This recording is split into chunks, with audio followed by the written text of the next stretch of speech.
की शुरुआत में एक एक्ट्रेस को दिखाई जाता है जिसका नाम मदलीन स्तन है। ये स्टेज में परफॉर्म कर रही होती है और जब इसकी परफॉर्मेंस खत्म हो जाती है तो किसी को भी ये पसंद नहीं आता, लेकिन एक आदमी यहाँ पर होता है जो खड़े होकर तालियां बजाता है।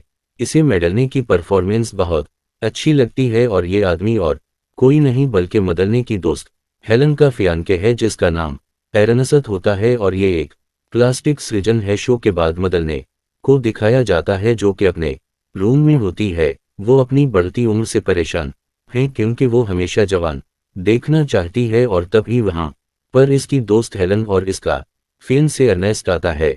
मदलेन और अर्नेस्ट एक दूसरे की तरह बहुत ज्यादा तरकट होते हैं और अगले दिन मदलेन ने उसके अस्पताल में फूलों का गुलदस्ता ले कर पहुंच जाती है। वो अर्नेस्ट को हाई करती है और जब ये बात हेलन को पता चलती है तो वो बहुत परेशान हो जाती है। वो अर्नेस्ट को कहती कि वो तुम्हें पाना चाहती इसलिए नहीं कि तुमसे प्यार करती है बल्कि इसलिए कि तुम मेरे हो।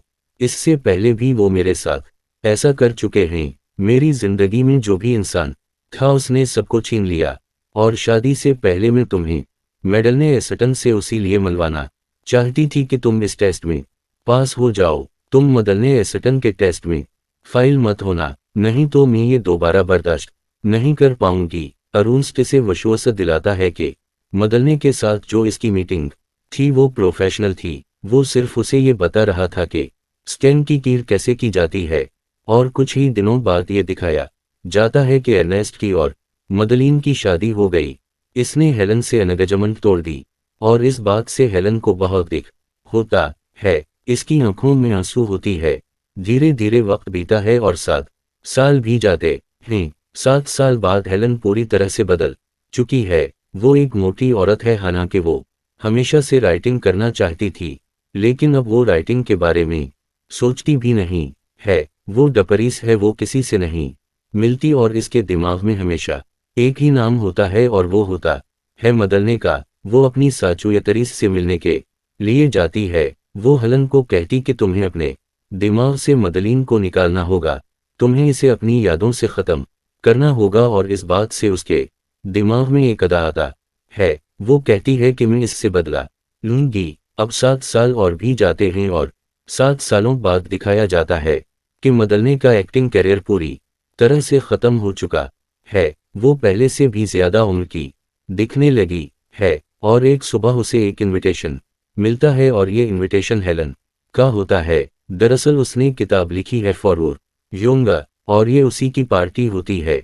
पार्टी में जाने से पहले मदलने एक बहुत बड़े सपा में जाती हैं जहां पर वो हमेशा अपना बेवतः ट्रीटमेंट लेती है और वो कहती है कि मुझे सुंदर देखना है। वहां पर जो लड़की होती है वो कहती है कि आज मैं आपका मकीब खुद करूंगी। इस बात से मदलीन गुस्सा हो जाती है। वो कहती है मुझे मक्के अपने मुझे नेचुरल सुंदरता चाहिए ताकि मैं हमेशा जवान और सुंदर देख सकूं, लेकिन उनके पास ऐसा कोई भी ट्रीटमेंट नहीं होता। मदले ने उसे कहती कि मैं तुम्हें एक्स्ट्रा पैसे दे सकती हूँ, पैसा मेरी जिंदगी की प्रॉब्लम नहीं है, बस मुझे तो मैं चाहती हूँ। और तभी दिखाया जाता है कि वहां पर सोफी पर उसी सपा का ऑनर बैठा होता है जो अभी कुछ देर पहले यहाँ पर नहीं था और वो अपनी एम्प्ले को वहां से बाहर भेज देता है। वो मदनी को कहता है कि अभी आप ने कहा कि पैसा आपकी कोई प्रॉब्लम नहीं है। मदलीन कहती कि हाँ ये सच है, बस मुझे बोते चाहिए, नेचुरल बोते। वो आदमी उसे काट देता है। वो कहता है ये मसली है, तुम इस से दिन में या रात को कभी भी मिल सकती हो, लेकिन ये बहुत ही सिलेक्टेड लोगों के लिए है।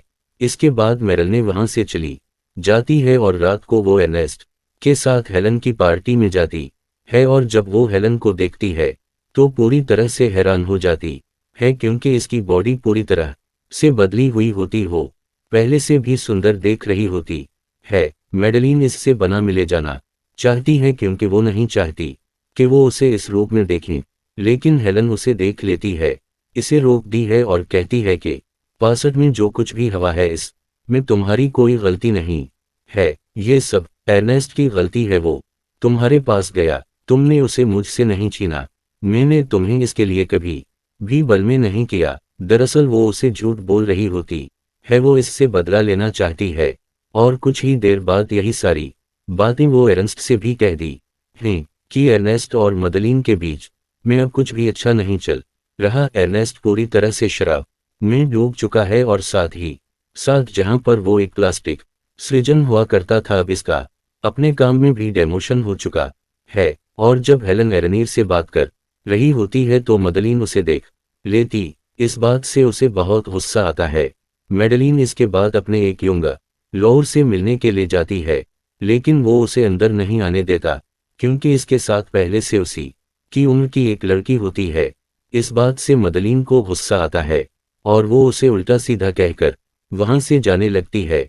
वो लड़का मदलने को कहता है कि सब कहते हैं कि हम दोनों एक दूसरे के साथ बहुत अजीब लगते हैं, तुम्हें अपनी उम्र का कोई देख लेना चाहिए। इस बात से मदलीन का बहुत हर्ट होता है और वो दरवे करते हुए सीधा उसी पते पर जाती है जो पता आज इससे स्पा के ऑनर ने दिया था। वहां पर वो एक लेडी से मिलती है जो बहुत ही यंग होती है।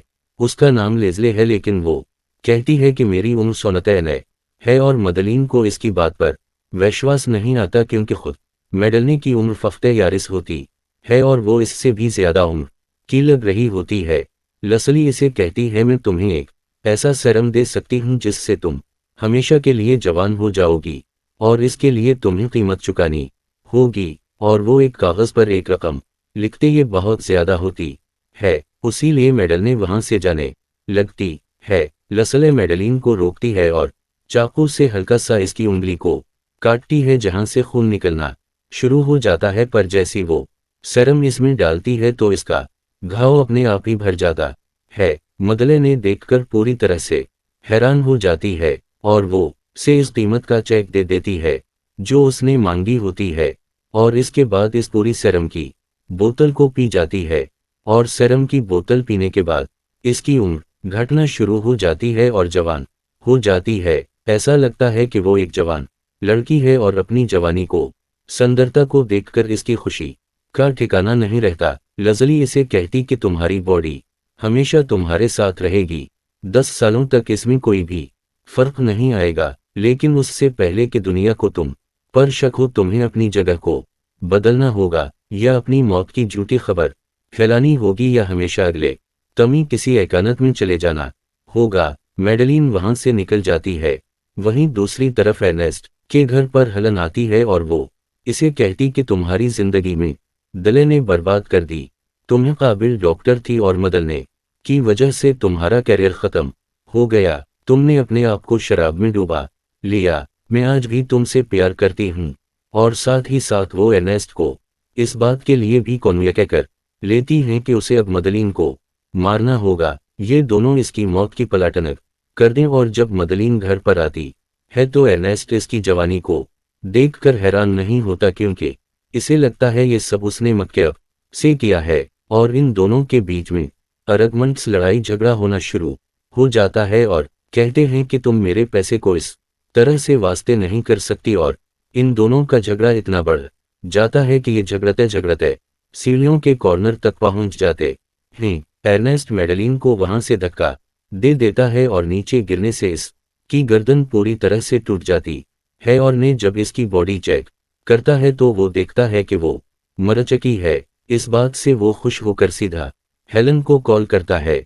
वो कहता है मैंने कर दिखाया, इसकी बॉडी पूरी तरह से ठंडी है, वो मर चुकी है। हेलन से कहते हैं कि तुम्हें पुलिस को कॉल करना चाहिए, पुलिस को ये कहना कि तुम मुझसे बातें कर रहे थे तभी तुमने एक चीख की आवाज सुनी और जब तुमने पीछे देखा तो वहां पर मदलने गिरी हुई थी, ये पूरा एक एक्सीडेंट लगेगा। और तभी पीछे से उसे आवाज आती एर्नेस्ट और पीछे देखते हैं तो वहां पर मदलने होती है। एर्नेस्ट मेडलीन को देखकर पूरी तरह से डर जाता है कि वह का अभी भी इसकी गर्दन पूरी तरह से टूटी हुई होती है, यानी कि उसका फके जो आगे की तरफ होना चाहिए था वो पीछे की तरफ है, लेकिन वो अच्छे से चल फिर रही होती है, बातें कर रही होती हैं। और जब खुद मदलने को एहसास होता है तो वो कहती कि मुझे नहीं पता कि मेरे साथ क्या हो गया और वो अपनी गर्दन खुद सीधी कर लेती है।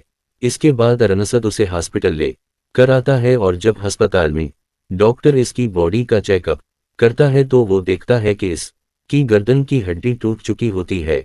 साथ ही साथ इसकी बॉडी में कई सारे फराकतरस होते हैं। उसकी दिल की धड़कन बंद है और इसकी बॉडी का जो टेम्परेचर है वो हफ्ते से कम है, और ऐसा तभी होता है जब कोई इंसान मर जाता है। डॉक्टर इस बात से पूरी तरह से कॉन्फसद हो जाता है और वहां से निकल जाता है। और आयोरनस जब इसकी बॉडी को चेक करता है तो वो देखता है कि इसकी बॉडी पूरी तरह से ठंडी होती है। और वो मेडेलिन को कहते हैं कि तुमने अपने साथ क्या किया, तुमने लॉ ऑफ नेचर को तोड़ा है। और वो भी इस कैबिन से बाहर निकल जाता है। मदले नहीं ये सब सुनकर भी होश हो जाती है, लेकिन कुछ ही देर बाद वहां पर अर्नेस्ट दोबारा आता है। वहां पर एक डॉक्टर होती है और वो डॉक्टर से पूछता है कि यहाँ पर जो पेशेंट थी वो कहाँ है। वो कहती है कि मैं समझ सकती हूँ, लेकिन अब वो जिंदा नहीं है, उसीलिए इसकी डेड बॉडी को मुर्दा घर भेज दिया गया है। एरनस भागता हुआ मुर्दा घर जाता है और वो मदलने को इस बैग से निकालता है जिसके अंदर उसे बंद किया होता है। वो होश में आ चुकी होती है और इसके बाद एर्नेस्ट मेडेलिन को घर वापस ले आता है और इसकी बॉडी में जो भी डैमेजेस हुए होते हैं वो उसे रेपर कर रहा होता है। दरअसल आर्टिस्ट का काम भी यही होता है कि वो मर्दों को रेपर करता है ताकि उनके घर वालों के सामने डेड बॉडीज को अच्छी तरह से प्रेजेंट किया जा सके। और जब एर्नेस्ट नीचे को सामान देने के लिए आता है तो वहां पर हलीन आ जाती है और वो कहती है कि हमें उसकी डेड बॉडी को ठिकाने लगाना पड़ेगा, मैं इसे देखना चाहती हूँ। दरअसल इसे नहीं पता होता कि अभी वो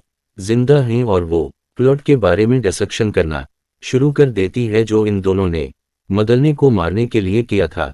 मेडेलिन ये सब कुछ सुन लेती है और वो हेलन के सामने आ जाती है। हेलन इसे देखकर पूरी तरह से चौंक जाती है और इसके अगले पहली मेडल अंदर से एक इन ले कर आते हैं और हेलन को गोली मार देती है। इसकी बॉडी पोल में गिर जाती है। एरनेंसिस इस बात से पूरी तरह से परेशान हो जाता है। मेडलिन की दी गई हमें उसकी डेड बॉडी को ठिकाने लगाना होगा।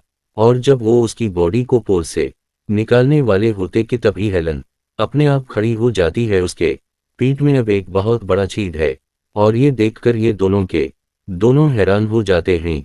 ये दोनों के दोनों घर के अंदर भाग जाते हैं और हेलन भी घर के अंदर आ जाती है। से कहती कि अपना पीठ देखो, और जब वो अपना पीठ देखती है तो इस में एक बहुत बड़ा छेद होता है। वो अपने आप को देखकर हैरान हो जाती है और यहाँ पर उन दोनों को ये पता चल जाता है कि उन दोनों ने वही सेरम पिया है जिस वजह से ये दोनों जवान हैं और न ही उनके अंदर उनकी आत्मा है, यानी कि मर चुकी हैं, लेकिन फिर भी ये चल फिर सकती हैं, बातें कर सकती हैं। अब इन दोनों के बीच में लड़ाई होना शुरू हो जाती है और उन दोनों को एक दूसरे से जो भी शिकायतें होती हैं एक दूसरे को कहती हैं और बाद में ये दोनों अपनी अपनी गलतियों को अककपट कर लेती हैं और पुरानी सारी बातें भूलकर अब ये दोनों एक साथ हैं। ये दोनों दोस्त बन चुकी हैं। ये दोनों ऊपर जाती हैं जहां पर एरनेंसिस घर को छोड़कर जाने की तैयारी कर रहा होता है। मैंने उसको कहती है कि तुम अभी नहीं जा सकते क्योंकि मैंने हेलन को वादा किया है कि तुम इसे रिपेयर करोगे, उसे ठीक करोगी। हेलन की मदलीन की बॉडी को भी रिपेयर की जरूरत है क्योंकि इसकी गर्दन भी टूट चुकी होती है। वो कहता है कि ठीक है, तुम जो के मैं करने के लिए तैयार हूं, लेकिन तुम्हें मुझसे वादा करना होगा कि तुम दोनों को ठीक करने के बाद मैं हमेशा के लिए यहाँ से चला जाऊंगा, ना तुम कभी मुझे ढूंढोगे ना मेरे बारे में कुछ पता करने की कोशिश करोगी। ये दोनों एर्नेस्ट की शर्त को मान जाती हैं और एर्नेस्ट उन दोनों को पूरी तरह से रिपेयर कर देता है जैसे पहले थी, बिल्कुल ये दोनों वैसे ही हो जाती है।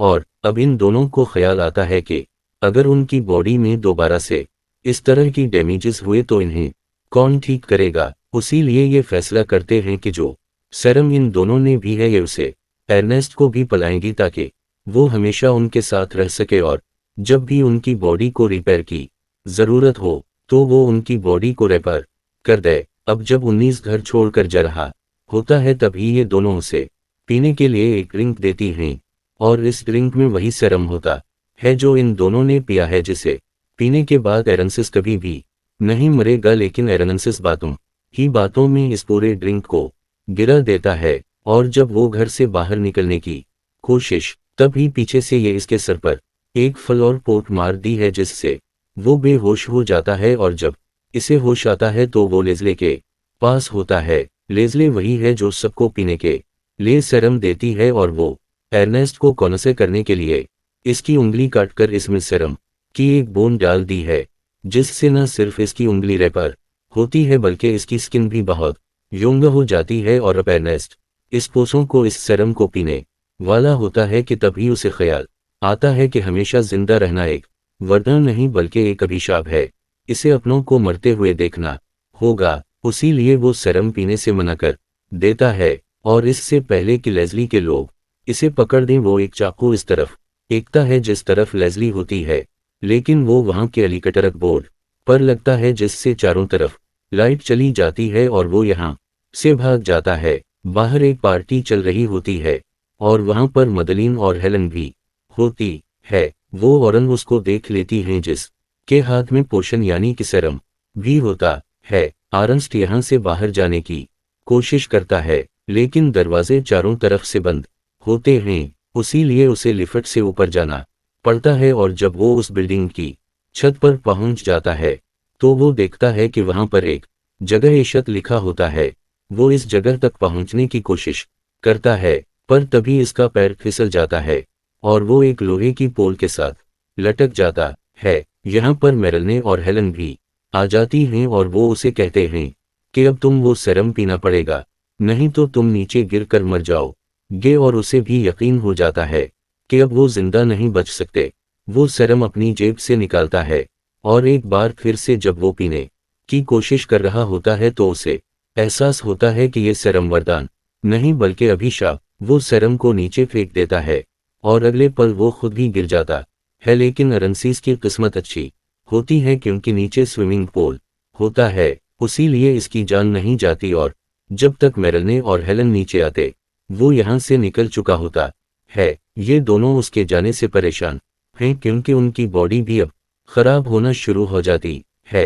हेलन मदलने से कहते हैं कि लेज़ले ने हमें कहा था कि हमें अपनी ध्यान रखना होगा और अब हमारी बॉडी खराब हो रही है, हमारे पास कोई भी नहीं जो हमारी बॉडी को रिपेयर कर सके।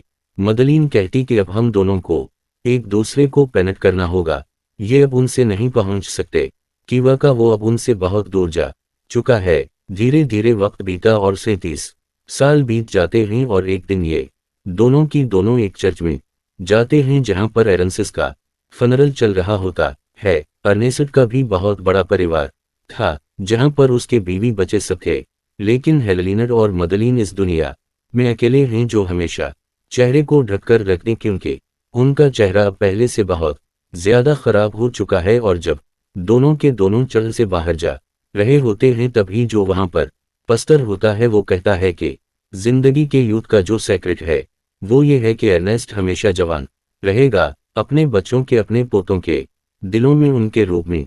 ये दोनों की दोनों इस बात का मजाक उड़ाकर बाहर निकल जाती है, हालांकि इन्हें एहसास है कि जो भी पस्तर ने कहा था वो बिल्कुल सही कहा था। बाहर जब इस सीढ़ियों पर होती है तब ही हेलन का पैर फिसलता है और जब वो सीढ़ियों से गिरने वाली होती है तो वो मदलीन से मदद मांगती है, लेकिन मदल ने इसकी मदद नहीं करना चाहती, उसी लिए वो उसे भी अपने साथ खींच ली दिए। और जब भी सेरों से लड़ते हुए नीचे पहुंचते हैं तो उनके शरीर के कई टुकड़े हो चुके होते हैं, लेकिन अब भी उनके अंदर जान होती है। इन दोनों के सर आपस में बात कर सकते हैं। तभी हेलान मडलने से कहती है कि हमने अपनी गाड़ी का पार्क की थी और उसी के साथ ये कहानी ये फिल्म यहीं पर ख़त्म हो जाती है।